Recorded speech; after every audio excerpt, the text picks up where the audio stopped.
जय श्री कृष्ण। राधे राधे। मित्र, छठा अध्यायना छठा श्लोकमां भगवाने वात करी।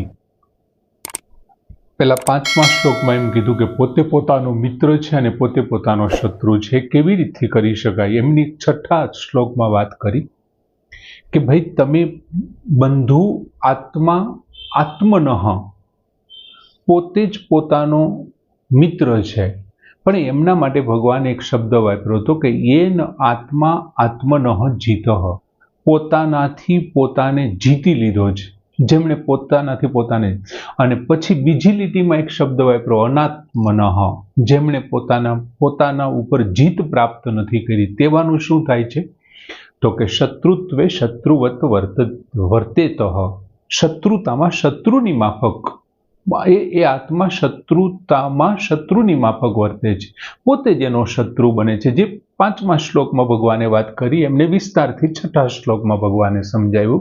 अने हवे जे खरेखर जितात्मा थई जाय छे एमना विशेनी भगवान वात करे छे। तो के भगवान अहींया सातमा श्लोकमां शुं कहे छे के जितात्मनः प्रशांतस्य परमात्मा समाहितः, शीत उष्ण सुख दुखेशु तथा मान अपमानियोः।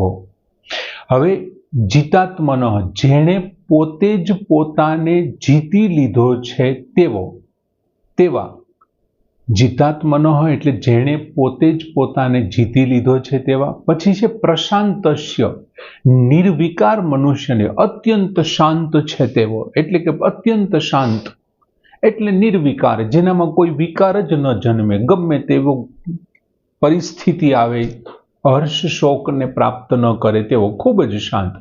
આનંદની બાબતમાં ખૂબ શાંત, તરત રાજી પણ ન થઈ જાય, અને ગુસ્સાની બાબતમાં પણ ખૂબ શાંત, પ્રશાંત। એટલે તો આપણે પ્રશાંત મહાસાગર કહીએ છીએ, ખૂબ શાંત છે, એકદમ શાંત છે। પ્રશાંતસ્ય એટલે અહીંયા નિર્વિકાર મનુષ્ય। પછી શબ્દ આપ્યો પરમાત્મા સમાહિત, પરમાત્મા એટલે પરમાત્મા, સમાહિત એટલે નિત્ય પ્રાપ્ત છે। જે આવો નિર્વિકાર મનુષ્ય છે એ મનુષ્યને પરમાત્મા કેવો છે? નિત્ય પ્રાપ્ત છે। પણ એમના પછી બીજી લીટીમાં પહેલો શબ્દ બહુ સરસ આપ્યો, જીતાત્મનો, જેણે પોતે જ પોતાને જીતી લીધો છે તેવા। હવે બીજી લીટીમાં ભગવાન 6 વાત રજૂ કરી, शीतोष्ण सुख दुखेशु तथा मान अपमानियोः, અને પછી શબ્દ વાપરવાનો છે પ્રશાંતસ્ય, કોનામાં એ નિર્વિકાર રહેવાનો?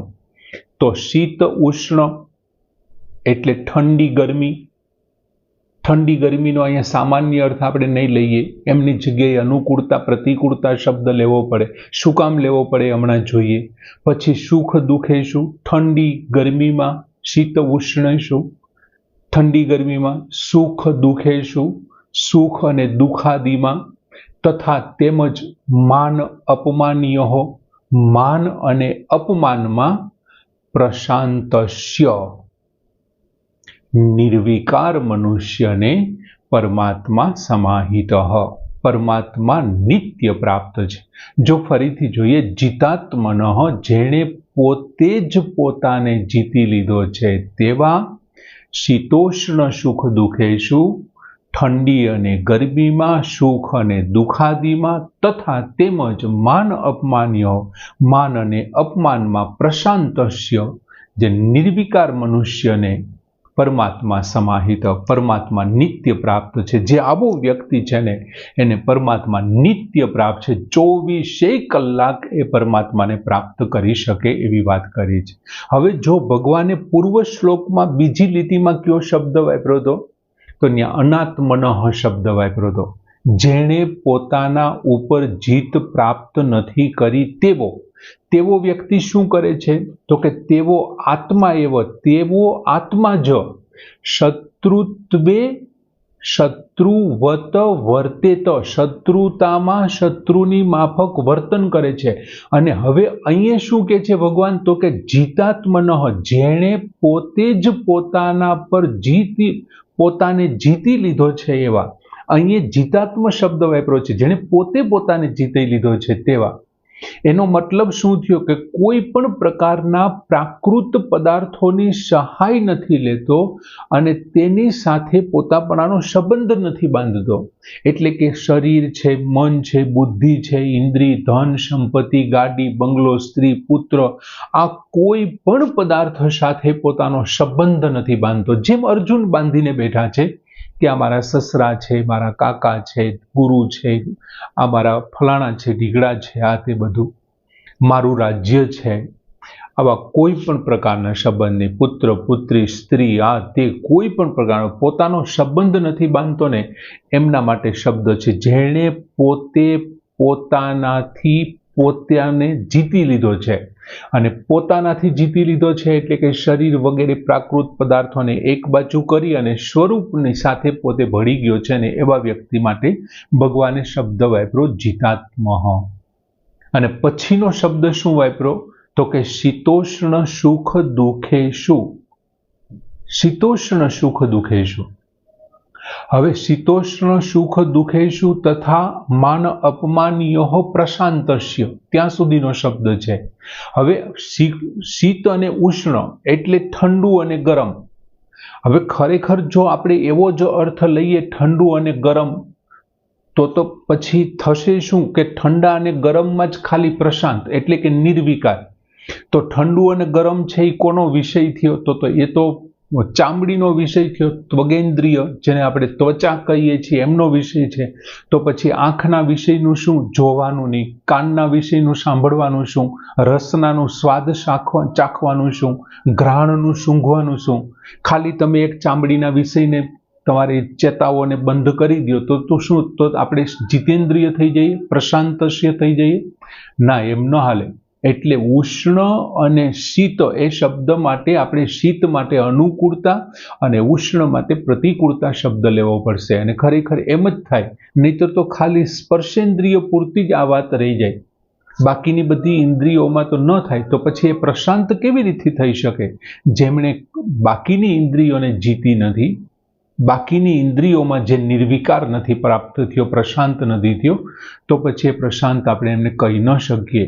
એટલે અનુકૂળતા અને પ્રતિકૂળતા.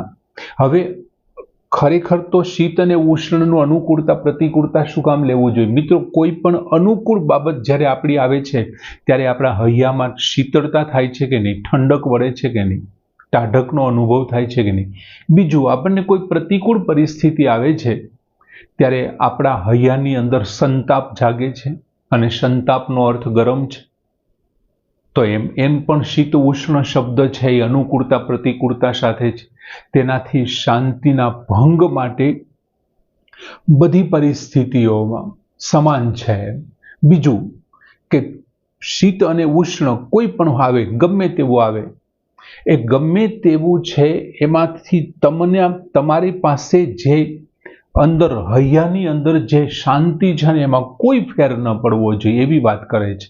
અનુકૂળ પરિસ્થિતિ આવે કે પ્રતિકૂળ પરિસ્થિતિ આવે, કોઈ પણ પરિસ્થિતિ આવે, શીતોષ્ણ ઇન્દ્રિયાર્થેષુ વિષયેષુ શીતોષ્ણ આગમપાયિન, એવો શબ્દ બીજા અધ્યાયમાં આવ્યો હતો.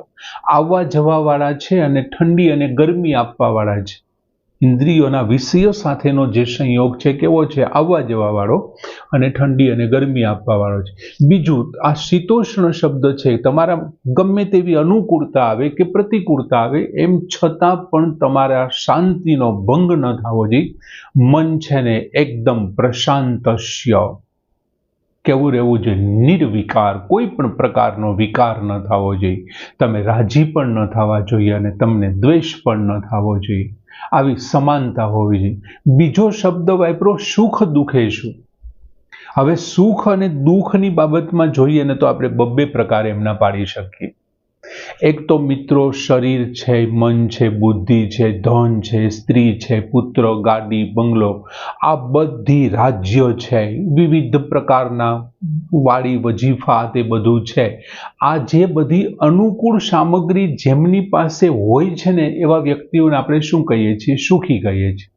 જેમની પાસે ધન નથી, મિલકત નથી, રાજ્ય, વાડી વજીફા, સ્ત્રી પુત્ર આ તે બધું કાંઈ નથી, જેમનો અભાવ છે એવા વ્યક્તિને આપણે શું કહીએ છીએ? દુઃખ કહીએ છીએ. એટલે એક તો સુખ અને દુઃખ આપણે આને ગણીએ છીએ કે બધી પદાર્થોની જે સામગ્રી જેમની પાસે પુષ્કળ પ્રમાણમાં છે અને જે એમના ભોગ ભોગવે છે એમને આપણે સુખી કહીએ છીએ. એક જેમની પાસે પદાર્થોની સામગ્રીનો અભાવ છે અને આપણી દ્રષ્ટિએ ભોગ નથી ભોગવતો, આપણી દ્રષ્ટિએ માનસિક રીતે એનો ભોગ ભોગવતો હોય અને મનથી કરેલું કર્મ છે ભગવાન એમને કર્મ જ ગણે છે. આગળ આપણે જોયું મનથી કર્મ થાય છે, એક અર્થ આ થયો. પછી બીજું કે કોઈ એક વ્યક્તિ એવો છે કે જેમની પાસે ખાવાનું કંઈ નથી, રહેવા માટે મકાન નથી, પહેરવા માટે કપડાં નથી, અત્યારે સાંજે ક્યાં સૂવું એ પણ ખબર નથી, એમની પાસે કાંઈ છે જ નહીં, કોઈ પણ પ્રકારની સામગ્રી નથી, રહેવું ખાવું પીવું આગળ શું છે એમની કાંઈ ખબર નથી, અને એમ છતાંય આવશ્યકતાનો એમની પાસે અનુભવ, આવશ્યક વસ્તુઓની આવશ્યક ચીજ વસ્તુઓ છે, એ આવશ્યકતાનો અભાવ હોવા છતાં એ માણસ અંદરથી ખૂબ સુખી છે, આંતરિક સુખી છે. એમને જે આવશ્યક વસ્તુઓની જરૂર છે ને એમનો એને અનુભવ જ નથી થતો કે મારે સૂવા માટે કાંઈ નથી, ખાવા માટે કાંઈ નથી, પહેરવા માટે કાંઈ, એવું કોઈ એમને અનુભવ જ નથી થતો અને આંતરિક રીતે સુખ છે, અંદરની જેમની મોજ છે, એને આપણે સુખી કહીએ છીએ. એને આપણે સુખી કહીએ છીએ. ઘણા એવા વ્યક્તિઓને આપણે જોતા હોઈએ કે ક્યારેક ચાલ્યા જતા હોય ને એમ શાંતિથી ભૂખ્યા પેટે લઘર વગર કંઈ કપડાં ન હોય એવા ગંદકી જેવા અથવા તો ગમે તેવા વિસ્તારમાં એ સૂતો હોય અને મસ્ત મજાની ઊંઘ ખેંચતો હોય, ત્યારે આપણે કહેતા હોય જા જો 92 લાખ માળવાનો ધણી હતો યાર. તો એ અંદરથી આંતરિક જે એમને ખુશી છે, સુખ છે. બીજું, જેની પાસે ઘણી બધી સામગ્રી છે, પુષ્કળ ધન, લક્ષ્મી, મકાન, બંગલા, ગાડી, આ તે નોકર ચાકર પુષ્કળ છે, અને એમ છતાં સતત વિચારે છે કે આને હું કાયમને માટે કેમ રાખવું, આને કેમ સાચવવું, આ સતત ચાલુ રહે એવું મારે શું કરવું, અને એમના માટે જે દુઃખી છે ને એમને જે એનું દુઃખ છે ને એક ઈ દુઃખી. પહેલી વખતે જેની પાસે બધી જ સામગ્રીઓ હતી એને એમનો ભોગ ભોગવે છે સુખી, સામગ્રીના અભાવવાળો દુઃખી. કાંઈ નથી છતાં આંતરિક જેમને સુખ છે, આનંદ છે એવો સુખી. બધું જ છે છતાં જેમની પાસે કાંઈ નથી તેવો છે એ દુઃખી. એટલે સુખ દુઃખમાં સમાન તો બહારની સામગ્રીમાં સમાન, જે સુખ અને દુઃખમાં સમાન તો બહારની સામગ્રીમાં સમાન રહે.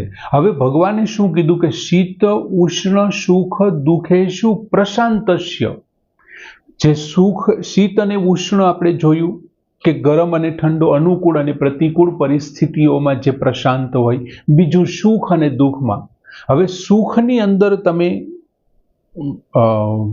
સમાન છો અને દુઃખની અંદર તમે સમાન છો, તો આ બધી જ બાહ્યની સામગ્રી છે એમની અંદર પણ આપોઆપ સમાનતા આવી જશે. તમારા માટે ગાડી છે તોય ભલે, ન તોય ભલે, બંગલો છે તોય ભલે, ન તો ભલે, સમાન થઈ જશે. બીજું, જે કોઈ અંદરની ખીનતા છે અને અંદરની જે પ્રસન્નતા છે, ખીનતા અને પ્રસન્નતા એમના રહિત થવા માટેની. હવે મિત્રો ખરેખર શું થાય છે કે બંનેનું એક રીતે જોવા જઈએ ને તો આમાં થાય છે શું કે તમે એક તો બાહ્ય સામગ્રી, અનુકૂળતા અને પ્રતિકૂળતા. અનુકૂળતા એટલે શું તો કે સુખ, અને પ્રતિકૂળતા એટલે શું તો કે દુઃખ. હવે એક છે એ સામગ્રીને કારણે સુખ અને દુઃખ છે. પહેલી વખતે આપણે જે સમજાય એ સામગ્રી છે તો સુખ, અનુકૂળ બધું જ તમારી પાસે જે છે અનુકૂળ, આ ગાડી બંગલા આ તે બધા સુખ, જે અનુકૂળ પરિસ્થિતિ છે સુખ છે. એક પ્રતિકૂળ પરિસ્થિતિ છે એ દુઃખ છે. હવે ભગવાને શું કીધું? સુખ દુઃખમાં સમાન. એટલે પરિસ્થિતિમાં તમારી પાસે સામાન આ બધું હોય કે બહારની સામગ્રી હોય તોય ભલે, ન હોય તોય ભલે, બે સુખ. એવો કોણ થયો તો કે પહેલામાં સામગ્રી વાળો સુખ હતો, બીજામાં આપણે સમજાયું સામગ્રી નહોતી તોય સુખી હતો. ખાવાનું નહોતું, રોડ ઉપર ક્યાં સૂવું એ ખબર નહોતી, પહેરવા માટે કપડાં નહોતા, છતાં અંદરથી સુખી હતો કે નહીં? અંદરથી સુખી. હવે આ બાજુ જોઈએ, જેની પાસે કાંઈ નથી, ગાડી બંગલો મકાન આ તે સ્ત્રી પુત્ર કાંઈ નથી અને એમને કારણે એ દુઃખી છે. બીજું, જેની પાસે બધું જ છે એવું હજી લાંબા સમય સુધી ચાલુ રાખવું છે એવું માનીને જે બેઠો છે એ પણ દુઃખી છે. તો જેની પાસે છે એ પણ દુઃખી છે અને જેની પાસે સામગ્રી નથી એ પણ દુઃખી છે. તો પછી આવું કરવું શું કામ? સમજાય છે આપણે સુખ દુઃખના બે ભાગ કર્યા હતા. બધી જ સામગ્રી જેની પાસે છે એ વ્યક્તિ સુખી છે, આપણે એમ કહીએ છીએ.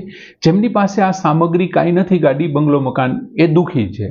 હવે જેની પાસે કાંઈ પણ નથી, ખાવા પીવા ગાડી બંગલો કાંઈ પણ નથી, પણ અંદરથી આનંદમાં છે, મોજમાં છે, અને જેની પાસે બધું છે અને એમ છતાં એ ટકાવી રાખવા માટેનું દુઃખ છે, તો બે બાજુ સુખ અને દુઃખ, એકમાં નથી તોય દુઃખી અને છે તોય દુઃખી, એકમાં નથી તોય સુખી અને છે તોય સુખી.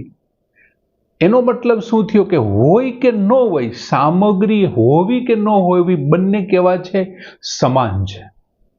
અને જે શીત ઉષ્ણ સુખ દુઃખેષુ પ્રશાંતસ્ય, જો બેયને સમાન ગણી લેશે ને તો પ્રશાંતસ્ય, નિર્વિકાર. એ કેવો થઈ જશે? નિર્વિકાર. મનુષ્યને માટે એ મનુષ્ય નિર્વિકાર બની જશે. બીજું, હવે આપણને એક પ્રશ્ન એ થાય કે અનુકૂળ પરિસ્થિતિ છે આપણને શું આપે છે? તો કે સુખ આપે છે. અને પ્રતિકૂળ પરિસ્થિતિ છે એ શું આપે છે? તો કે દુઃખ આપે છે. તો પછી જો ભગવાને અહીંયા શીતોષ્ણ શબ્દ તો કીધું, તો પછી સુખ દુઃખ અલગ કહેવાની શું જરૂર હતી? કારણ વગરનું સુખ દુઃખ કીધું. તો એનો અર્થ આપણને એમ થાય કે ભગવાને તો પછી આ અલગ શું કામ મૂક્યા? પણ ખરેખર શું થાય? અનુકૂળ અને પ્રતિકૂળ પરિસ્થિતિ અને સુખ દુઃખ એટલા માટે, અનુકૂળ પરિસ્થિતિથી તમને સુખ મળે છે, પ્રતિકૂળ પરિસ્થિતિથી દુઃખ મળે છે. તો ભગવાને સુખ દુઃખને અલગ શું કામ મૂક્યા? એટલા માટે ભગવાને અલગ મૂક્યા છે, કેમ કે અનુકૂળ અને પ્રતિકૂળ પરિસ્થિતિ શેને કારણે આવે છે? પ્રારબ્ધ કર્મોને કારણે આવે છે. 3જો અધ્યાય યાદ કરો, કર્મયોગ. તમારા જે પ્રારબ્ધ કર્મો છે, સંચિત થયેલા જે કર્મો છે, એમને કારણે તમને નવા જન્મની અંદર અનુકૂળ કે પ્રતિકૂળ પરિસ્થિતિ પ્રાપ્ત થાય છે, પ્રારબ્ધ કર્મોને કારણે. જ્યારે સુખ દુઃખ કોને કારણે આવે છે? તો કે ક્રિયમાણ કર્મોને કારણે આવે છે. એ કર્મોની પૂર્તિ અને અપૂર્તિમાં એ કર્મોના ફળથી તમને સુખ અને દુઃખ પ્રાપ્ત થાય છે. માટે એક પ્રારબ્ધ કર્મને કારણે શીતોષ્ણ છે અને ક્રિયમાણ કર્મને કારણે સુખ દુઃખ છે. એટલા માટે ભગવાને કદાચ અહીં અલગ શબ્દ વાપર્યો હોય. હવે 3જો શબ્દ ભગવાને તથા તેમજ કરીને શું વાપર્યો? તો કે માન અપમાનીય હો.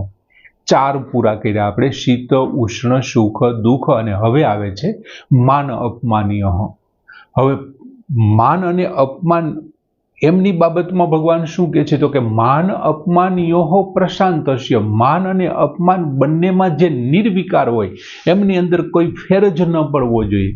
તો માન અને અપમાન છે કોને કારણે પ્રાપ્ત થાય છે? તો કે એ તો પ્રારબ્ધનું ફળ છે. દરેક વ્યક્તિ છે પોતે સંપત્તિ, ધન અને બાહ્ય પદાર્થોથી ઈચ્છે છે કે મને આમનાથી માન પ્રાપ્ત થાય, મને આદર મળે, કીર્તિ મળે, સન્માન મળે, સત્કાર મળે, મારું નામ મોટું થાય. એમ તો ખરેખર તો જો આ માન અને અપમાન એ પ્રારબ્ધને કારણે આવતા હોય તો પછી એ આપવાની જરૂર નથી, કેમ કે પ્રારબ્ધને કારણે શીતોષ્ણ આવ્યું. અનુકૂળ અને પ્રતિકૂળ પરિસ્થિતિ આપણે કયા કર્મોને કારણે આવી? તો કે એ આપણા પ્રારબ્ધ કર્મને કારણે. સુખ દુઃખ કયા કર્મને કારણે આવ્યું? તો કે સુખ દુઃખ વર્તમાન જે આપણા ક્રિયમાન કર્મોને કારણે. તો માન અપમાન આપણને મળે છે કયા કર્મોને કારણે? તો કે પ્રારબ્ધને કારણે મળે છે. તો ભગવાન અહીંયા આપણને એવો પ્રશ્ન થાય, તો પછી માન અપમાનીય શબ્દ આપવાની શું જરૂર હતી? શું કામ આપ્યું? તો ભગવાન એવું કહેવા માંગે છે, તો અલગનું કારણ શું? એમ તો કે શીત અને ઉષ્ણ છે એ કોને કારણે છે? કોની ઈચ્છાથી પ્રાપ્ત થાય છે આપણને? તો કે દેવ ઈચ્છાથી પ્રાપ્ત થાય છે.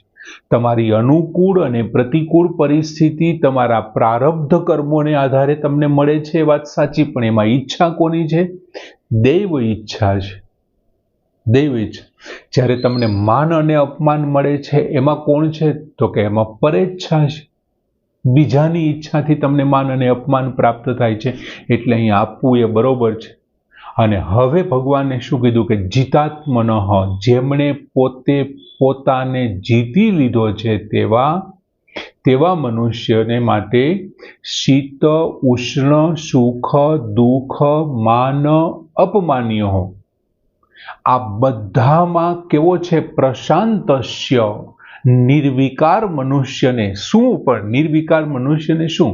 બીજું મિત્ર, માન અને અપમાનમાંથી બચવું હોય ને તો એક બહુ મોટો ઉપાય ગીતાજીમાં બતાવ્યો છે કે જ્યારે તમને કોઈ બહુ મોટું માન મળતું હોય, માન છે, કીર્તિ છે, બંધન છે, અને એ તમે પોતે જ હારો છો તમારાથી, જો એ માનની અંદર ફસાઈ જશો. તો જ્યારે માન મળતું હોય ને ત્યારે એવું માનવું જોઈએ કે આ સામેવાળા વ્યક્તિની સજ્જનતા છે કે મને અત્યારે આ રીતે વિનવી રહ્યો છે, બાકી હું શું છું એ તો મને ખબર છે.